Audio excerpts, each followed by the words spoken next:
Mga anak, sundin niyo ang mga magulang niyo dahil ito ang nararapat gawin bilang mga mananampalataya sa Panginoon. Igalang niyo ang inyong ama't ina. Ito ang unang utos na may kasamang pangako. At ito ang pangako: giginhawa ka at hahaba ang buhay mo rito sa lupa. At kayo namang mga magulang, huwag kayong gumawa ng mga bagay na ikasasama ng loob ng mga anak ninyo.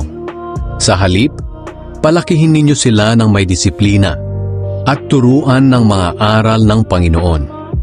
Mga alipin, sundin niyo ang inyong mga amo rito sa lupa ng may katapatan, paggalang at pagkatakot na parang si Kristo ang pinaglilingkuran ninyo.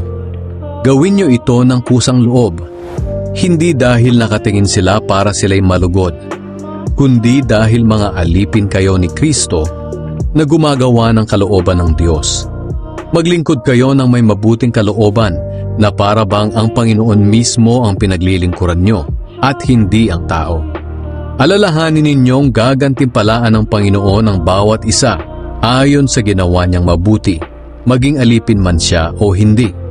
At kayo namang mga amo, tratuhin ninyo ng mabuti ang inyong mga alipin at huwag ninyo silang tatakutin o pagbabantaan. Dahil alam naman ninyong kayo at sila ay may iisang amo sa langit at wala siyang kinikilingan kahit sino.